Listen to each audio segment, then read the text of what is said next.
Ishmael, Rupias Senok with me. Snare in the mouth with all of the Ida must listen to ship up to give my ears.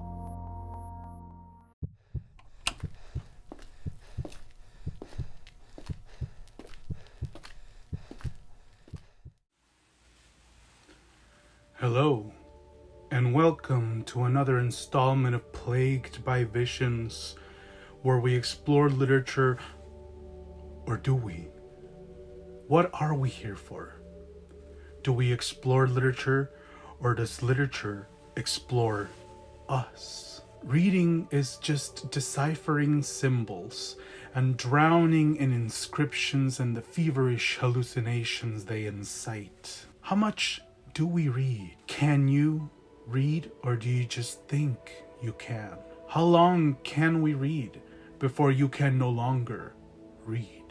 Now, we don't know each other, yet we've known each other for a while. We are strangers, but we are friends. I expected you, though I'm surprised to see you here. What is this relationship we've struck between ourselves? What is this kinship that drives us to explore texts hand in hand? How much longer until the vast, glimmering, calcined bear opens its jaws that look like jelly and with fangs of green and blue devour the torrential, screeching gust of fire-hot breath that spew out of the flaking nostrils of a once admirable man who now simply crumbles to the touch?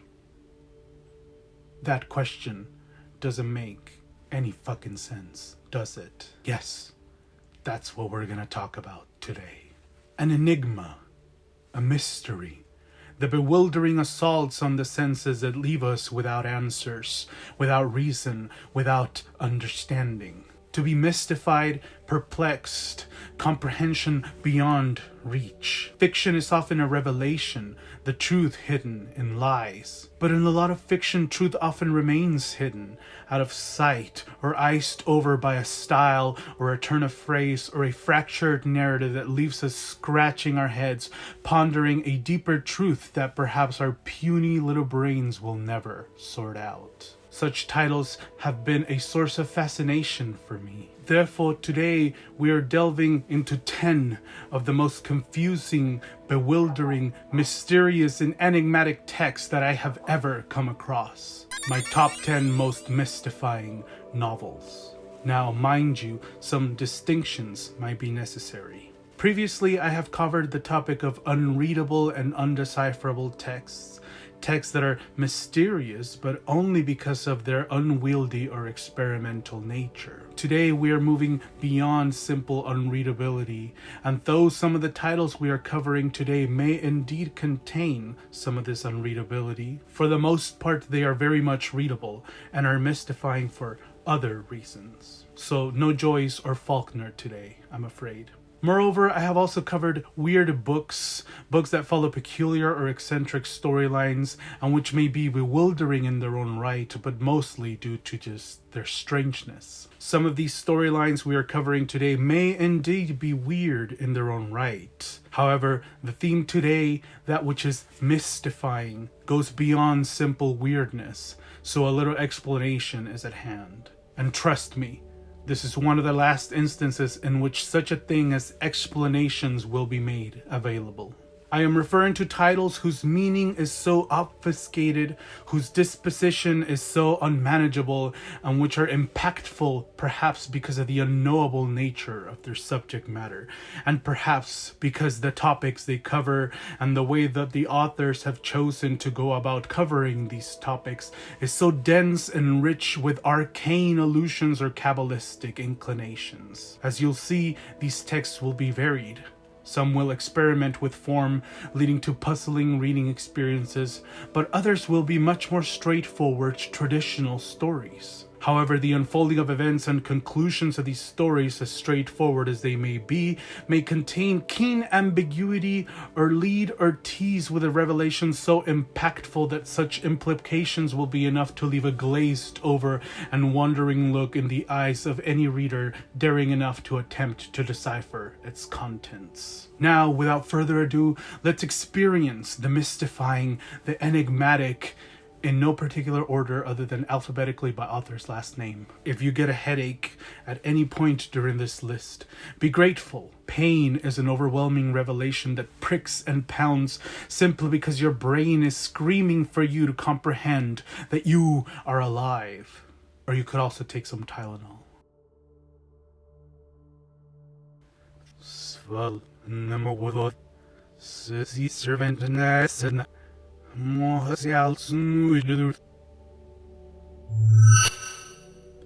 Number 1. The Woman in the Dunes by Kobo Abe, first published in Japan in 1962. Kobo Abe, the master of dissecting the nonsensical nature of human life and interpersonal relationships, a true modern Kafka wandering the confused and repressive streets of his Asian birthplace, the recondite details of Japanese propriety forever haunting his prose. This is a tale of absurdism if there ever was one, and absurdism is sure to rear its mystifying head more than once throughout this list. Absurdism, that recontextualization of mundanity through symbol and allegory, so that our comfortable meanings are destabilized, and instead all we have left are broken pieces void of logic and reason. Such absurdity is thoroughly reflected in this, the story of a man torn from his regular life and instead forced into the Sisyphean task of sweeping sand away from the new home he's been given, a home he shares with a woman who comes to embody lust, despair, and senselessness. Why has this man been condemned to the senseless task of fending off this intrusive sand? And how will his feelings for this woman mature the more time he spends being doomed to this task? How will resignation play a part in his ultimate realization of finding hope in what is hopeless? Answers are scarce.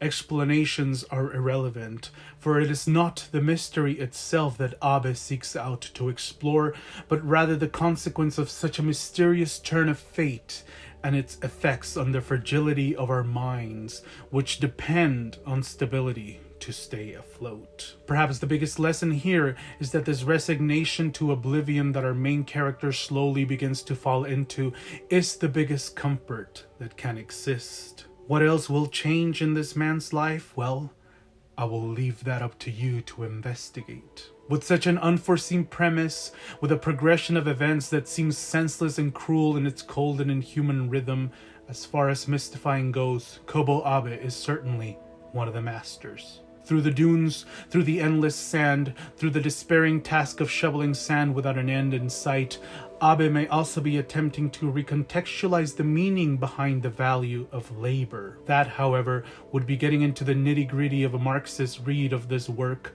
which would be mystifying enough in its own right. A family and honest work, two most seemingly normal and natural tasks of life, are here turned into a feverish and blurred suggestion of something much more quizzical and despairing.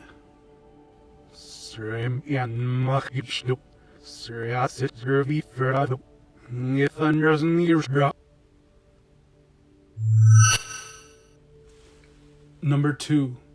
The Infernal Desire Machines of Dr. Hoffman by Angela Carter, first published in the UK in 1972. Angela Carter, the British novelist who shaped fever dreams into beautiful nightmares, never afraid to reinvent, merge, or altogether ignore literary genres. Here is a story that's as much an ode to magic realism of Latin America as it is a science fiction surrealist tour de force, as it is a picaresque tale of 19th century flavors. Here we have the story of Desiderio, a government official tasked with the mission of murdering Dr. Hoffman, who has created powerful machines that give birth to untamed hallucinations, which may or may not simply reflect our basest, most most monstrous and selfish desires. With this surrealist premise, Carter embarks the reader into a world full of delirious imagery, impermeable symbolism, and, surprisingly, constant, grueling, and unshakable violence of a deeply sexual nature. Desiderio is far from a commendable and heroic figure.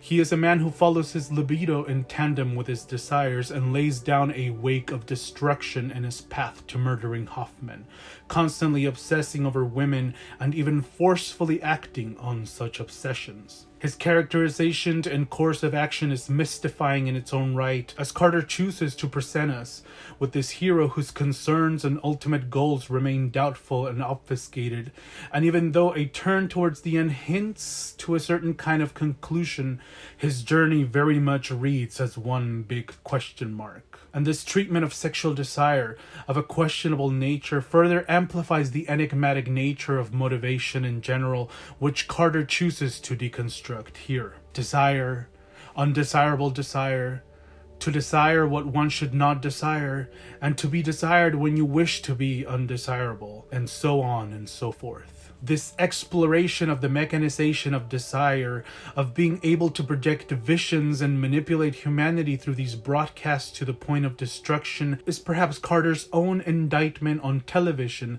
and whatever other visual media came to rise in the decades after this book's publishing. But more so than this, it is Carter's ability to ride the waves of such delirium and extract the nature of our susceptibility and penchant to be hypnotized and moved every which way that makes this a read that is sure to make you lose your footing on reality and reason.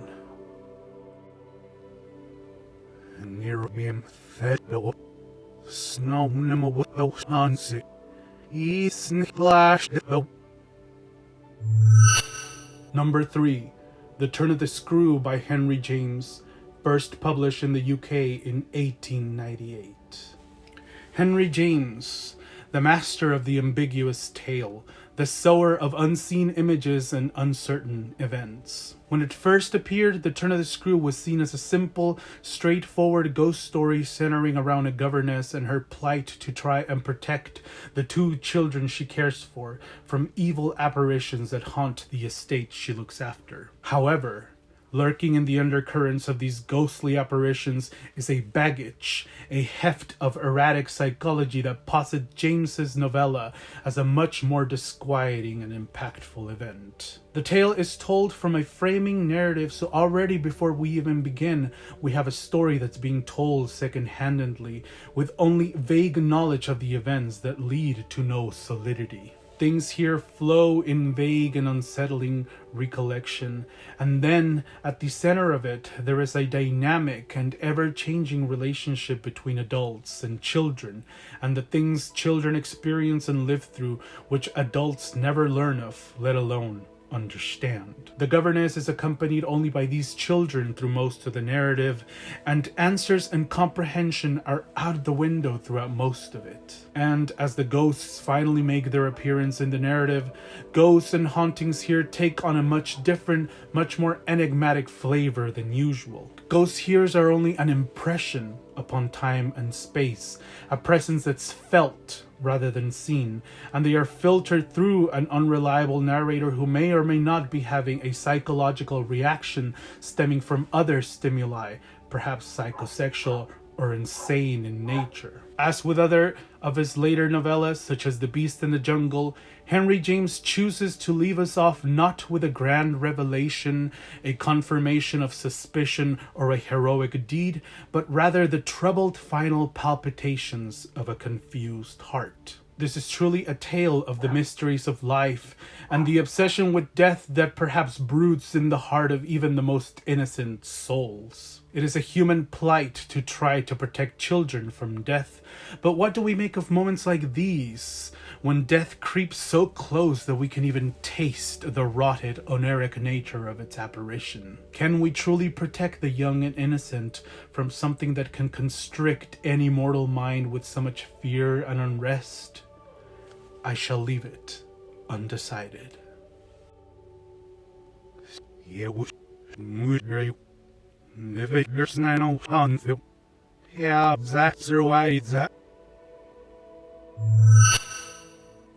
Number 4. The Trial by Franz Kafka, written in 1915 and first published in Germany in 1925. Franz Kafka, the master of helplessness, the architect of worlds where tyranny and senselessness take hold of weak and confused characters. Here, in The Trial, thought of by many as his magnum opus, Kafka loses us in a senseless and puzzling bureaucratic process which our main character, Joseph K., gets thrown into after being accused and tried of a crime that is never specified and expected to navigate through a process that has seemingly no end or reason. Joseph K. may well be a stand-in for Kafka himself, and his plight has many tinges of real-life injustice and despair of a governmental, societal, and existential kind. Joseph K. reflects the weakness and confusion in all of us and in Kafka himself, and his journey through the court and trial process is harrowing, monstrous, and ultimately fruitless. The mystifying nature of the novel lies in its inability to provide answers, while raising burning question after burning question, leaving logic and reason incinerated, unaddressed. The things that envelop and torment Joseph K. are artificial, man-made mandates and institutions, and the mystifying nature is elevated once we realize everything that constricts, overpowers, and torments our main character is that which is unnatural, unnecessary, and nonsensical. Here is where absurdism returns, this time with that distinct Kafkaesque flavor. In here also lies the monstrousness of a fallout in communication that is irrevocable and overwhelming. Characters constantly fail to communicate their meaning, fail to connect in any significant way. Things are drenched in confusion, voicelessness, and a refusal to understand or empathize. As I said, whether it be an agonizing scream coming from Kafka's personal life and his inability to understand the cruel world he forcefully dragged himself through, or a more detached philosophical view of the world and the way it operates, and how it absolutely doesn't need to be that way, The Trial stands as a masterwork of incomprehension, a narrative that expertly dismantles and rides the edge of uncertainty and indecision, and perhaps the most mystifying exploration of man-made power structures and their inability to account for human cognition and emotion, and the refusal to accommodate any natural inclinations. Truly, one of the most fearsome monsters in fiction, in my opinion, is the very court process that Kafka tremendously designs in here.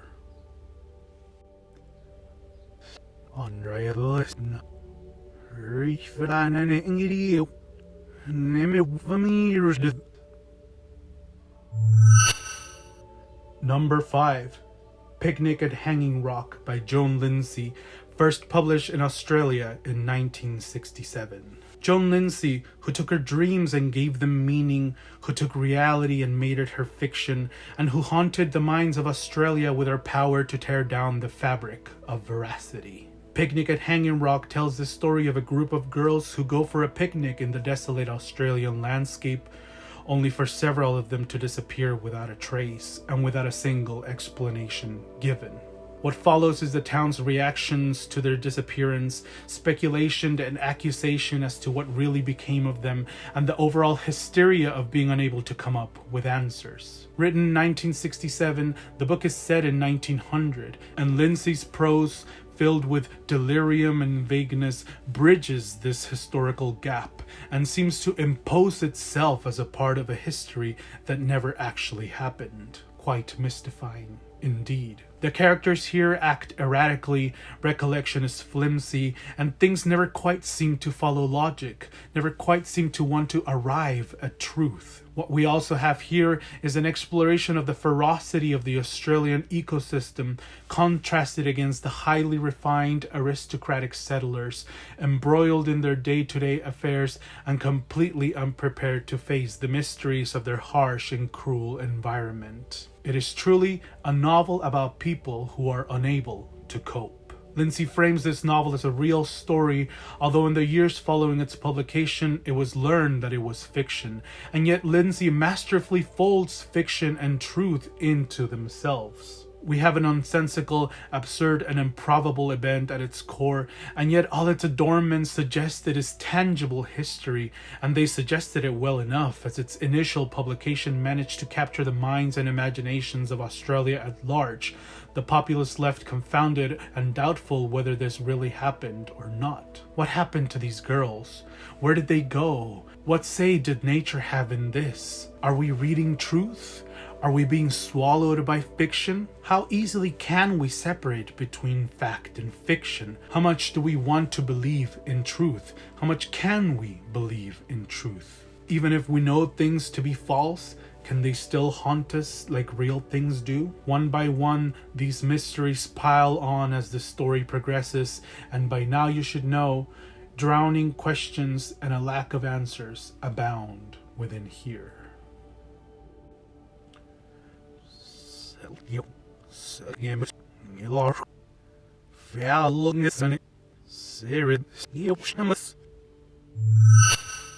Number 6, The Passion According to G.H. by Clarice Lispector, first published in Brazil in 1964. Clarice Lispector, the very shape and form of a mystical writer, a wordsmith whose tales are told from suggestion and rotund yet delicate higher truth, a mass of words and introspections that could melt and wash away with a single human touch. Written in its entirety in a single burst of tormenting inspiration one night in 1963, this narrative feels frenetic, rhythmical, and although lean and brief, truly feels like it will never end. As far as the plot goes, we have this. A woman reminisces about the time she killed a cockroach, had an existential crisis, and then ate the stuff oozing out of the dead cockroach. Spoiler alert, I guess. In that compact and uneventful sequence of acts, however, Lispector transports us through a world of ugliness,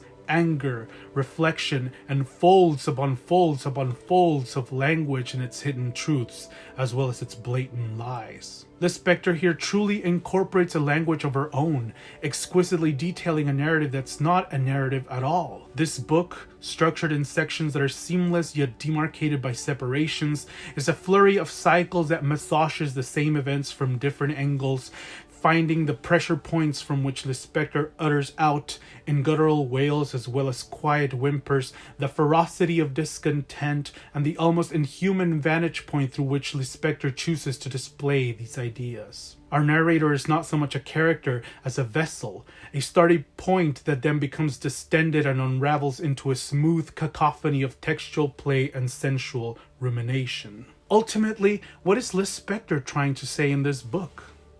I'll be completely honest with you. I don't fucking know. But the way in which the story is told, the power of its prose, the considerable heft of its ideas, despite being such a short book, makes for such a dense, disquieting, bizarre, and unintelligible read that nonetheless left me feeling something. I don't know what it was that I was feeling, but I felt it. It started to pulsate in me, and it was not letting go. When something washes over you as this novel does, and when you have a true mystic as Lispector herself was, commandeering the entire affair, what you have in your hands is a portal to a beautiful and disquieting oblivion.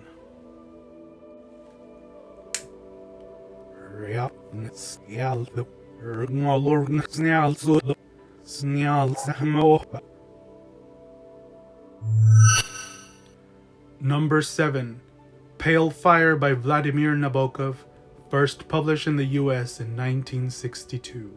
Nabokov, a master linguist, a master of languages and the play they can afford, and a true connoisseur of literary commentary and its ability to expand and contract the concept of a story, which many grow too comfortable with, but not him. For those of you who may have been expecting me to include House of Leaves by Marksy Danielowski in this list, I give you Pale Fire instead, a work that Danielowski himself drew direct inspiration from. Pale Fire is a novel that takes the form of an holy inhabits and explore the concept of a critical apparatus, and the series of notes and comments that are provided to enlighten, obfuscate, unpack, and seal ideas throughout any given work.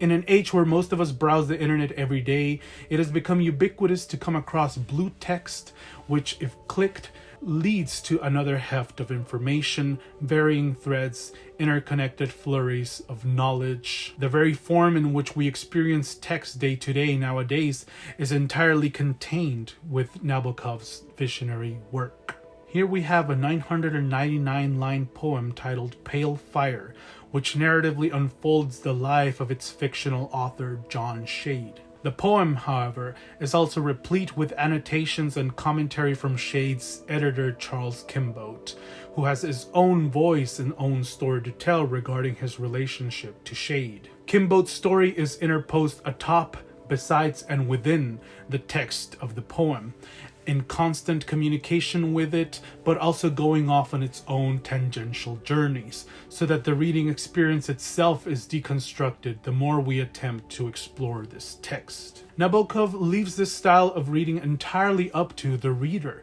suggesting you can either read the poem and then the annotations, or read the two simultaneously in connection to each other, making for two very distinct experiences emanating from the same book, which has proven disconcerting for many readers. The truly mystifying questions at the heart of this book are: what exactly is a written story? What are the limitations of our conceits regarding a pure form of text?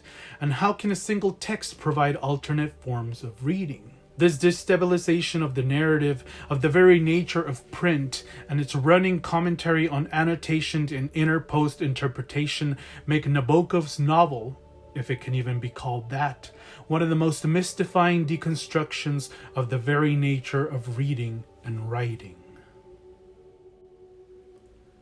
Thank you so much. Sir, the series set up. Here, sit up. Number 8. Mumbo Jumbo by Ishmael Reed, first published in the US in 1972. Ishmael Reed, a powerful literary figure who unravels culture and history, observing from vantage points ignored or unseen by the rest of the nation, and turning them into power, fury, and a recalcitrant voice that refuses to conform. Reed is a true iconoclast and powerhouse of African American literature. His novel, Mumbo Jumbo, follows Papa Laba, an American Hungan, if such a thing exists, a mystic and user of voodoo magic, in his plight to try to understand, confront, and ultimately take down the Wallflower Order, a Knights Templar-like overpowering organization that is attempting to eradicate the black influence in culture and behavior in America due to their disdain for jazz music and dancing. Reed's surrealist, absurdist, and rebellious tale takes us through carnivalesque twists and turns as we explore an America that is ever so familiar yet completely strange. Recontextualization here is key, and Reed shows his profound disdain for African erasure by exercising the Eurocentric conceits which literature is often written under, and instead opts to portray a cacophony of influence, culture, violence, and magic that burst with hoodoo, jazz music, and conspiracy after conspiracy. This last element, that of conspiracy, is perhaps one of the most mystifying aspects of the story. Mumbo Jumbo is an unstable tale where everything is dubious, carefully calculated, and contains an inescapability to every single artifice of life. Viruses are man-made, infectious with culture and social impact. The story is a dissonance, a pastiche of various different sagas, all squeezed dry of their Western flavor and instead set ablaze and recolored with Reed's vision of an America that is proudly black and powerful, and also under constant attack and jealously guarded. Real historical figures are injected into the surreal and magical landscape, but Reed takes no concern in being realistic or respectful of anything that crosses the path of his pen. Due to this uprootal of normativity, due to this ferocious, important, and entirely original outlook on the world, its inhabitants, and its prescient discontents, to the point of being frenzied and feverish, Mumbo Jumbo gains a spot in this mystifying list. It is truly one of the most wild and most inventive views of America that one can find on print, with a story so rife with schemes and machinations to the point that a normal world will stop making sense, which is entirely the point.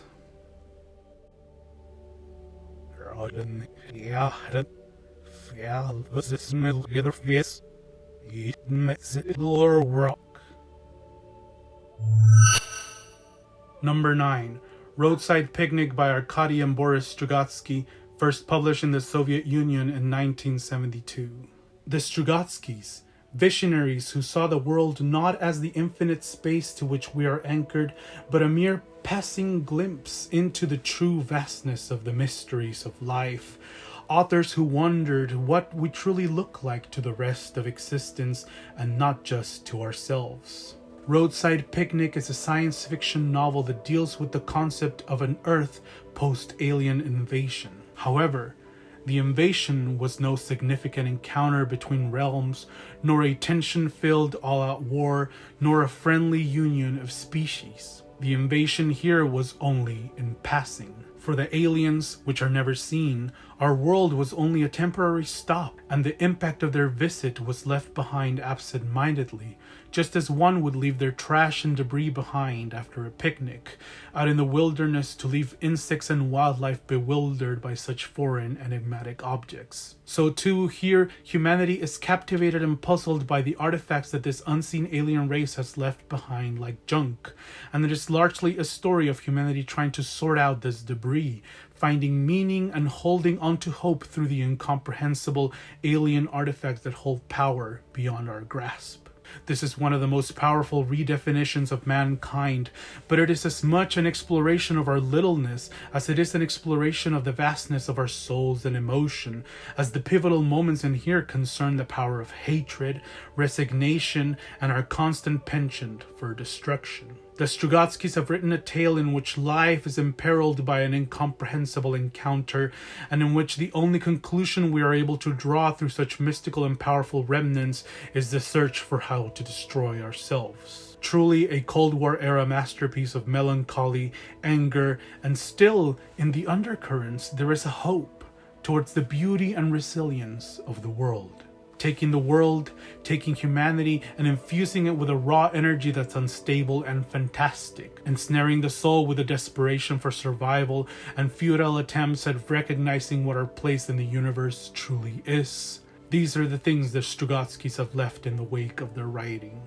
What we have here is the mystifying nature of our fears of that which is unknown and dangerous. A bewilderment plagues the pages of this journey into a mutated, hostile land. Disquieting, powerful, and magical.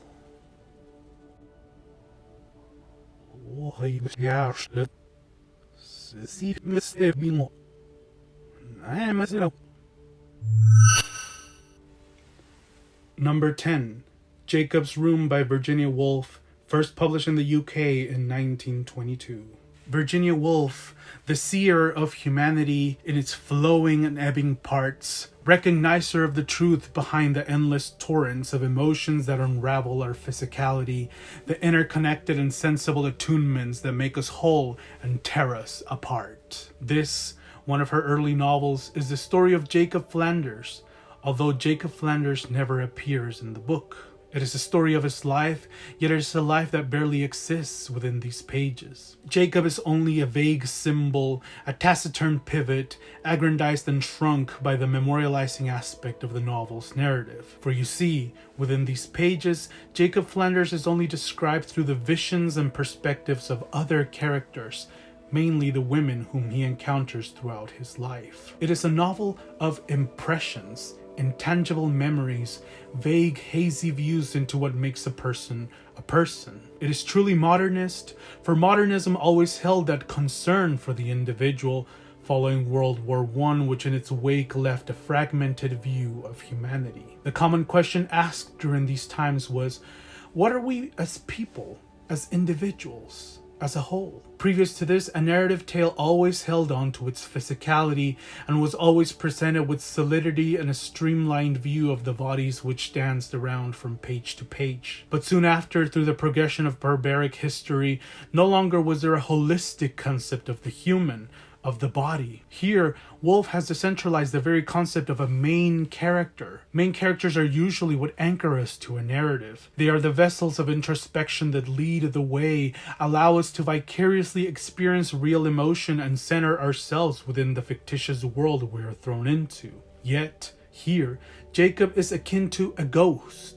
A haunting that allows no such physical meshing, instead only letting our mind liquefy into the secondhand details of his existence. As far as reading experiences and a true reconceptualization of what characters are, I would say Woolf has written quite a mystifying tale indeed.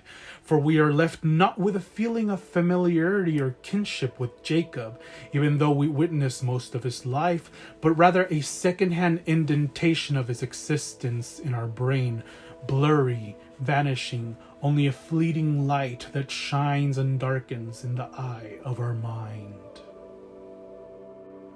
And those are our 10 mystifying visions. Those are the evanescent impressions of characters, the unstable and ever-mutating excuses for a narrative that throw off all of our senses, melt our comfort, and fling us into an almost or fully despairing sense of incomprehensibility. I hope I have not caused too much psychic damage to you through rattling off these sensations. I hope your brain has not become water, ever flowing, never freezing, steaming at the slightest touch. If you should decide to undertake any of these reads, keep all of your 3 eyes wide open, keep your wits about you, and try to hold your footing, lest you go plunging off into a deep stupor that you will not be able to unearth yourself from. As for me, as I stated, I do not exist. I never have. I was only a vision plaguing your mind. You shall not see me again, except for the times in which I choose to plague you again and again and again. No, but really, thanks for watching, broskies. I really appreciate it. Like, comment, and subscribe, all that good shit, show your support. Peace, dogs.